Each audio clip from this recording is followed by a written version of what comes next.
I once chased bad boys for the thrill and fell for NYC's biggest playboy. When my mom got sick, I left him and headed home. But he stayed with me, grew up, and became the husband I never thought he could be. Since I was a little girl, my mother taught me one golden rule.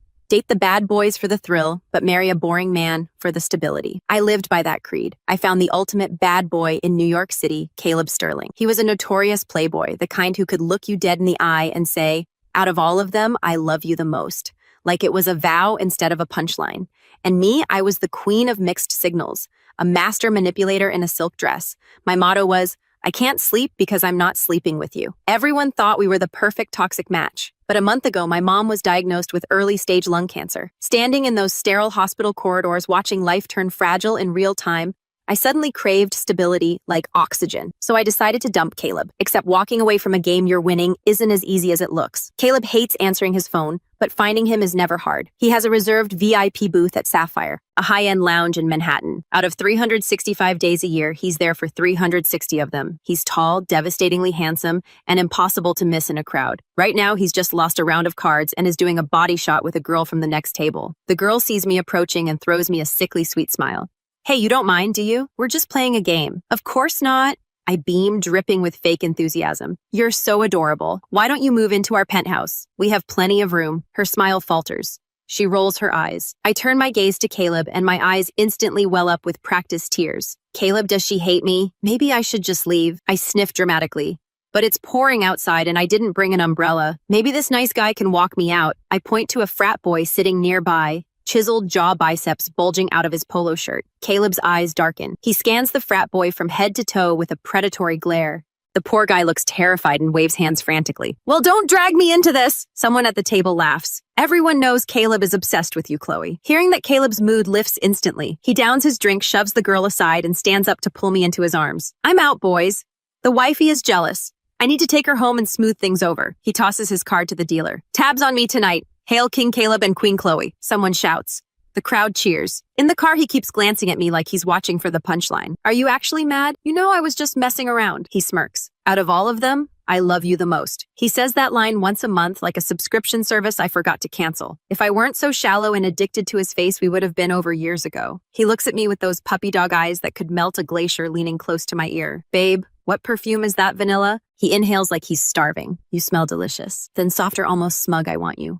I want to break up. I cut right through his seduction like scissors through satin. He pauses, a smirk still playing on his lips. He raises an eyebrow. "Babe, what role play is this CEO and the rebellious secretary passenger and the flight attendant, Caleb?" "I'm serious."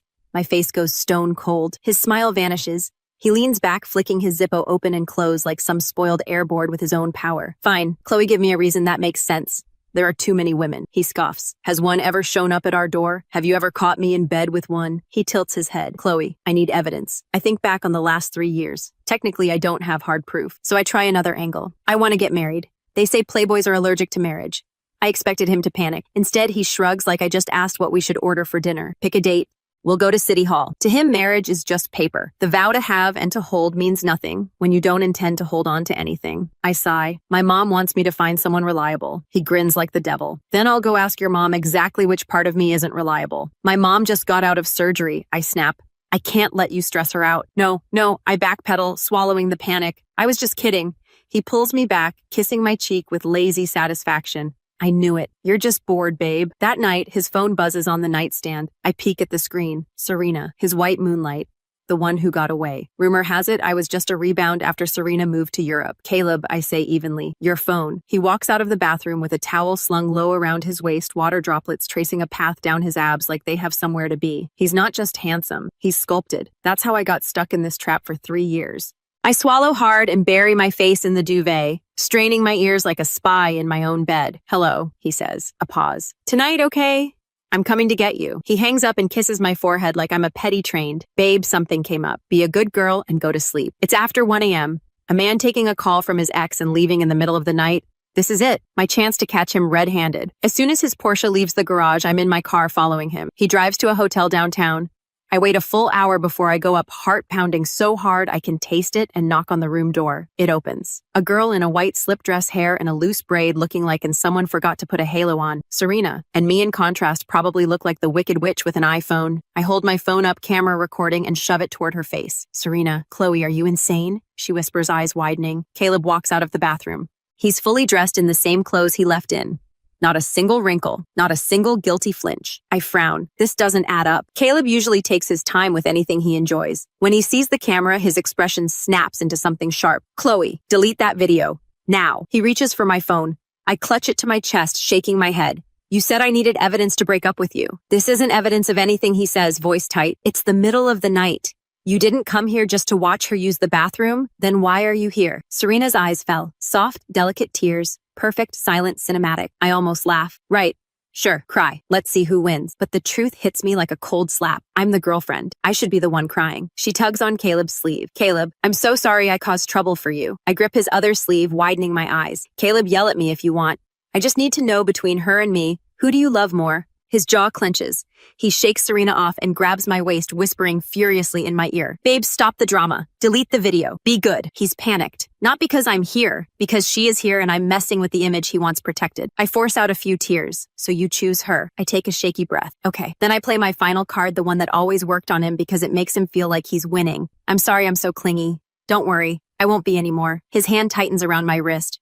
Serena interrupts softly, wiping her tears like she's performing tenderness. Caleb, maybe you should go. I can handle this. Caleb turns to me, voice cold. Chloe, usually your games are cute. Tonight you crossed a line. There it is. The white moonlight wins. I shake off his hand, delete the video right in front of his face, and walk away without looking back. I moved back to my own apartment that night. My chest felt tight, like my body couldn't decide whether it wanted to scream or collapse. Maybe after hearing I love you 1,000 times, I actually started to believe the lie. But tonight proved it. He loves Serena, or at the very least, he respects her more than he ever respected me. After the breakup, my mom was thrilled.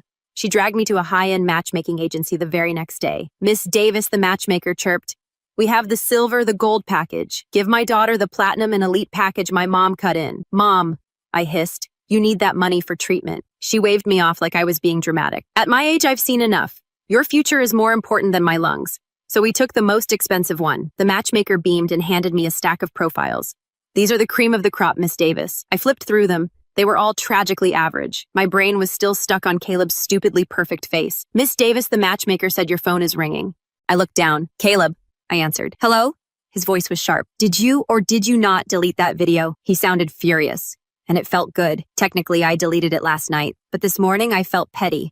I recovered it from the recently deleted folder and sold it to TMZ for $2,000. Now it was trending everywhere. Billionaire Playboy secret scandal. Turns out Serena wasn't just an ex. She was an illegitimate daughter, tied to a rival family. No wonder Caleb wanted it hidden. I put on my best innocent voice. "Caleb, I saw the news." "Oh my God." I let my voice wobble. "But I deleted it. I'm so stupid with technology. Maybe the cloud synced it. I'm so clumsy. Causing trouble for you again."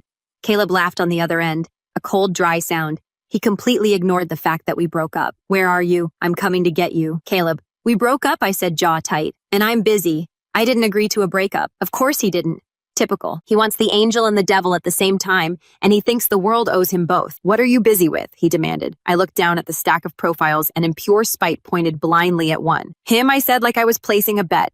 "I'll meet him." Then I hung up. I set the date at the coffee shop Caleb always went to. Petty, absolutely. Satisfying even more. I told myself it was harmless, just a clean, symbolic reset. If I could end things where the habit began, maybe my brain would finally stop treating him like an addiction. The problem was the man waiting at the table was distracting. He was genuinely stunning in a quiet, terrifyingly put-together way. Same sharp cheekbones as Caleb, the same dark hair, the same "I belong in expensive rooms" aura, except this one wore glasses and a suit so crisp it looked like it had never met a wrinkle in its life. He had Wall Street written all over him like he'd been born with a Bloomberg terminal in his crib. I approached with my best smile. "Hi, handsome. I'm Chloe." He rose immediately. No hesitation, no lazy swagger, just manners. Solid, practiced manners. He offered his hand. "Hello," he said warmly. Carter. The name landed like a pebble in my shoe, small but instantly annoying. I'd heard it before, somewhere close to Caleb, somewhere I should have remembered. He stepped around the table and pulled out my chair like we were in an old movie. Gentleman. Reliable. The kind of man my mother would approve of without even asking for his last name. My phone buzzed in my purse. A text from my best friend. "Don't let him charm you. Ask real questions." "Fine." I could do real questions. I sat up straighter and decided to introduce myself like a resume because apparently my love life had turned into an HR interview. Chloe Davis, I said briskly, 24, raised by a single mom. I own my condo and my car. I've had 3 serious relationships. His eyebrows lifted slightly amused. So Caleb wasn't your first. My smile froze in place like someone had hit pause. My brain did that awful thing where it tried to replay every conversation I'd ever had with Caleb, searching for the moment I'd mentioned my history. Except I hadn't. I'd specifically told him he was my first love. Which, yes, had been a lie. But still, how did this stranger know I opened my mouth? And the front door flew open so hard the bell practically screamed. Caleb stormed in off the street like a thunderstorm wearing a leather jacket. He didn't even look at me first. He went straight for Carter. Caleb grabbed him by the collar, yanking him up with a force that made half the coffee shop go silent. Chairs scraped. Someone gasped. The barista froze mid-pour. I explained the Serena situation. Caleb snapped, voice low but sharp enough to cut glass. I'm handling the leak. I'm fixing it. Serena. Of course. For one humiliating second, my heart had done that stupid little hopeful flip. Like he'd burst in to fight for me. Like he couldn't stand the thought of losing me. Nope, he was fighting about Serena. I sat there with my latte and watched them like I was watching a show I didn't remember subscribing to. My fingers curled around the cup so tightly the heat pressed into my skin, grounding me. Then the final piece clicked into place. I glanced down at the tiny brass number bolted to the tabletop. 8. I looked one table over. 9. My date was at table 9. I had sat down at table 8. Carter wasn't my date. Carter was Caleb's date. My face went hot so fast I swear I could feel it in my ears. And suddenly Carter's name, his face, the familiarity, everything made sick, perfect sense. Caleb had mentioned him before. Carter Sterling, his older brother. Awkward didn't even begin to cover it. I grabbed my purse and slid out of the chair as quietly as possible. If I moved fast enough, maybe the universe would pretend this never happened. I made it 3 steps. Caleb's hand shot out and closed around my wrist. Where do you think you're going? His grip wasn't painful, but it was firm. Possessive, like my body still belonged to him just because he'd gotten used to having it close. I sat at the wrong table, I said through my teeth. I'm correcting my mistake. He dragged me out of the coffee shop like we were the ones on a schedule, shoving past startled customers. The February air slapped my face cold and sharp. He steered me straight to his car and opened the passenger door like he was doing me a favor. Then he practically shoved me inside. The door slammed. Caleb got behind the wheel and took off too fast. The city lights blurred across the windows. His knuckles were white on the steering wheel. You're trying to leave me for my brother, he said, like he'd already convinced himself it was fact. I'm not leaving you for anyone. I sat at the wrong table. I stared at him. Honestly, the only man I'm trying to leave is you. He ignored that. You lied to me, he snapped. You told me I was your first love. I scoffed. Love is a strong word. I was young and naive. You certainly have a way with words, he muttered, pressing the gas. I hated when he drove like this. It wasn't just reckless, it was a warning. The way he acted when he felt out of control, louder, faster, sharper. Like if he could dominate the road, he could dominate the conversation. And it was exactly why he wasn't material. He slammed the brakes in front of the cafe where we first met 3 years ago, like he brought me there on purpose. Like the pavement itself was evidence. He turned in his seat, eyes dark. How long have you known him? Who don't play dumb? Carter, I said, exasperated. His jaw tightened. Don't say his name. He reached into his pocket and pulled out a cigarette. His hand shook slightly as he lit it. The flame flared, then steadied. He took one drag and stared out the windshield like he was trying to calm himself by force. Tell me, he said quietly. Me or him? I blinked. Are you seriously making this a competition? His eyes cut to mine. Answer. I met him for 5 minutes by accident, I said. I didn't even know it was him until you came in acting like a lunatic. His hand struck the dashboard with a loud crack. Chloe? Truth. Something inside me snapped. Fine. He wanted truth. He could choke on it. Fine, I said, voice too bright. Your brother is handsome, successful, polite, and stable. He wears a suit like an adult, not a leather jacket, like a pirate. Silence. His gaze sharpened. Then slowly, he crushed the paper coffee cup he grabbed from the cup holder earlier. Not violently enough to spray liquid everywhere, but enough to make the lid pop and the cardboard collapse. Great, he said, smiling without humor. Fantastic, Chloe. He leaned closer. Eyes hard. Remember this? I'm done with you. The audacity. I laughed short and sharp. Excuse me. He opened his door. Get out. I stared at him. You have a revolving door of women. You're still circling your ex like she's a hobby and you're dumping me out, he repeated. I didn't move. Instead, I held up my hand like I was collecting a debt. Breakup fee. His mouth fell open. You want money? 3 years, I said, dead serious. 3 years of my time and my peace. Time is money. He looked like he wanted to argue, but pride wouldn't let him admit it hit a nerve. He grabbed his phone and tapped aggressively. Ding, my phone buzzed. Transfer received $10 million. I stared at the screen. Then I looked up at him, slow smile spreading. Don't you dare regret this, he said, voice low and dangerous. I leaned over and patted his cheek like he was a child throwing a tantrum. Don't worry, I said sweetly. I'll find a nice husband and spend every cent of this on our honeymoon. Thanks, ex-boyfriend. I stepped out of the car and I walked away before my knees could remember how much they used to shake around him. 2 days later, at 2 a.m., my phone rang. Caleb. I stared at the screen until it stopped. It rang again. I answered, voice flat. Caleb, be a good ex. Don't call me, Chloe. His voice was thick and rough like he'd been drinking. Something clattered in the background. He sounded miserable, and that should have made me feel victorious. It didn't. I miss you, he muttered. Do you miss me? I asked. Or do you miss Serena? A pause. A long one. Chloe, you know it's you. I rolled my eyes so hard it almost hurt. Then act like it, I said. He breathed out shaky. What do you want? And here's the thing about Caleb, he spent years training me to mistake intensity for love, training me to respond to his moods like a weather report, training me to crave the moment he softened. I wasn't going to let him pull me back in with a sad voice and a few pretty words, so I did something cruel, something petty, something that gave me control. I want proof, I said calmly. No charm, no threats, no attitude, just do what I say. He exhaled a weak laugh. You're serious, very. Another pause then. Okay. I made him swallow his ego quietly, not with anything explicit, not with anything that would cross the line into something uglier, just enough to bruise his pride. Get on your knees, I said. Silence. Chloe. Or I hang up. I heard movement, the sound of fabric shifting, a long breath. I'm on my knees, he admitted, voice rough. Good, I said. Now apologize like you mean it. He went quiet. Then softly, like it cost him something. I'm sorry. It wasn't the kind of apology that erased damage, but it was the first time I'd ever heard him say the words without trying to bargain after. I held the silence for a beat longer just to remind him I could. Then I ended the call. 1 minute later, my phone buzzed. Caleb, Chloe. I swear if you ever... Then another buzz. Message failed to send. He blocked me. Perfect. I slept like a saint. We didn't speak for a month. And then he walked into my office. Caleb Sterling, representing Sterling Corp for a merger with my company like the universe had decided my emotional growth was hilarious. The moment I saw him, my stomach dropped. He looked different. 3-piece charcoal suit, hair neat, clean-shaven, controlled, powerful. And he didn't look at me once. I tried to take sick leave. My boss refused. Chloe, you know this project best, he said.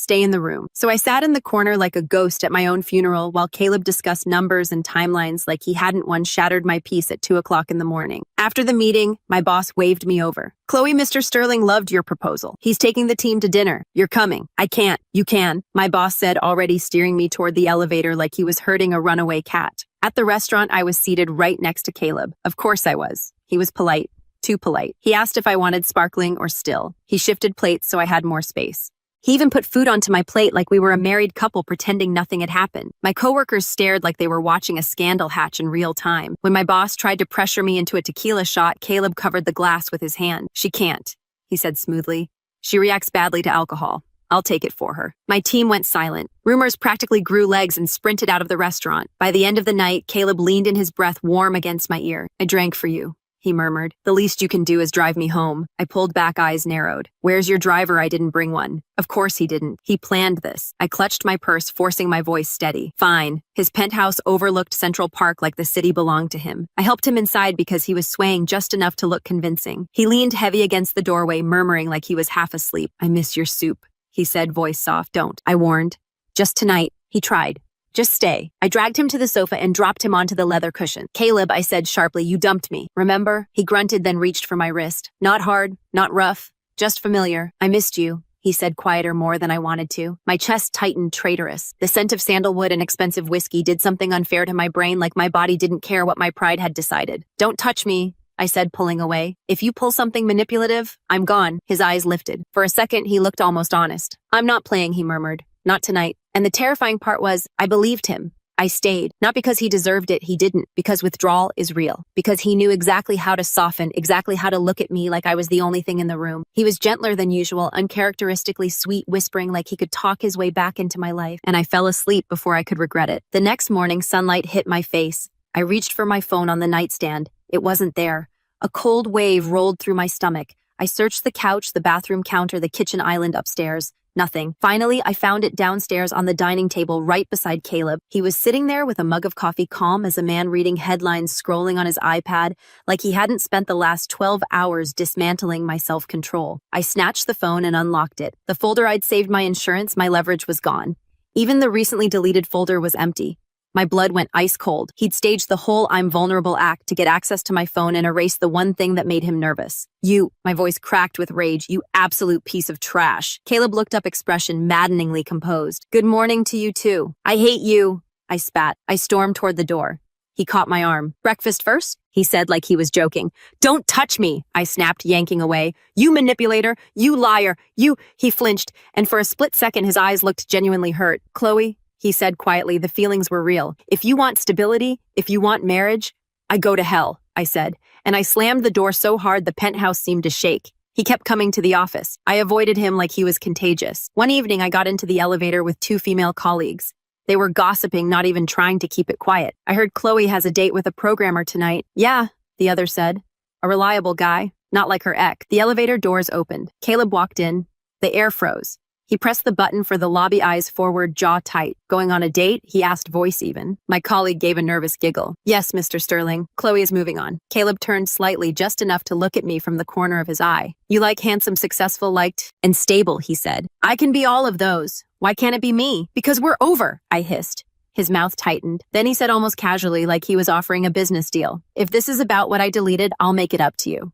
I stared at him. It's not about that. He finally faced me, fully eyes intense. Then what is it? It's everything, I snapped. The chaos, the drinking, the smoking, the women, Serena. The way you act like love is a game you can win. The elevator dinged. I stepped out, then turned back, my voice sharp and honest. Except for your face and your money, I said there isn't a single thing about you that I like. The door slid shut. For a second, through the narrowing gap, I saw his expression crack. Devastation flashed across his face so fast it almost looked like fear. A week later, Carter came to see me. He showed up at my office reception like a man who didn't belong in drama, but had been dragged into it anyway. Same glasses, same suit, same calm.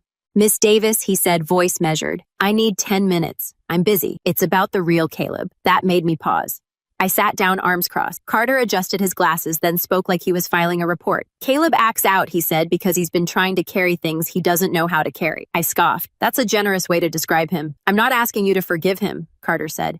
I'm asking you to understand what you're actually dealing with. He hesitated, then continued. 5 years ago, Serena and I were engaged. She cheated on me with Caleb, or so I thought. My stomach tightened. Carter's jaw flexed. Turns out she drugged him. She wanted a scandal. Her family wanted leverage. It was a setup meant to corner ours. My mouth went dry. I fell into a depression, Carter went on, voice low. Caleb blamed himself. He gave up his path to CEO. He started acting like the villain so our father would hand the company to me. He wanted me to be the good son. He wanted to fix what Serena broke. I stared at him, trying to fit that story onto the Caleb I knew, the one who drove too fast and smoked too much and smiled like consequences were for other people. Carter slid a business card across the table. Also, he added quietly, Caleb arranged for Dr. Holloway at Johns Hopkins to review your mother's case. He's one of the best oncologists in the country. My throat tightened. This isn't a bribe, Carter said, reading my face.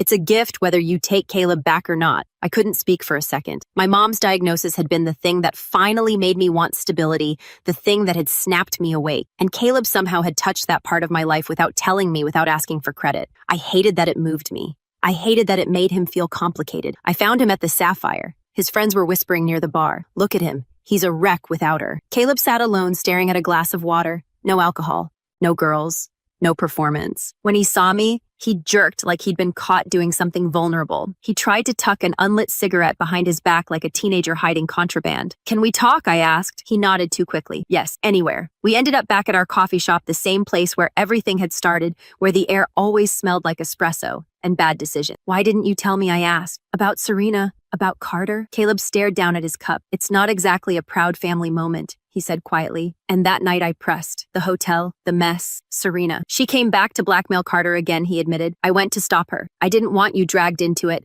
I didn't want you looking at me like I was dirty. I studied him, the way he held his shoulders like he expected impact, the way his fingers tapped once against the cup, then stilled. Okay, I said finally. His head snapped up, hope flooding his eyes so fast it almost scared me. I took a slow sip of my latte, buying myself a second. Let's start over, I said. But we do it my way.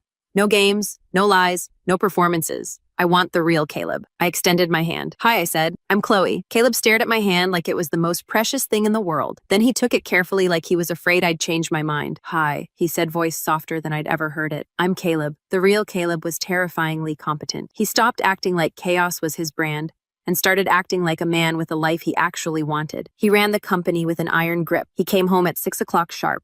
He cooked. He asked about my mom without making it about him. It was almost boring, so naturally I had to stir trouble. I made a fake dating profile and messaged him. "Hey, handsome, want to have some fun?" He replied instantly. "Sorry, my wife is unhinged and checks my phone." That night, curled up in his arms, I asked the question that had haunted me for years. "When did you actually fall for me?" I whispered. "Was it the coffee shop?" He kissed my forehead like he'd been waiting to answer this for a long time. "The moment you spilled coffee on me," he murmured, and then tried to blame me for standing in your way. I laughed quietly, and I knew right then he added voice warm against my hair.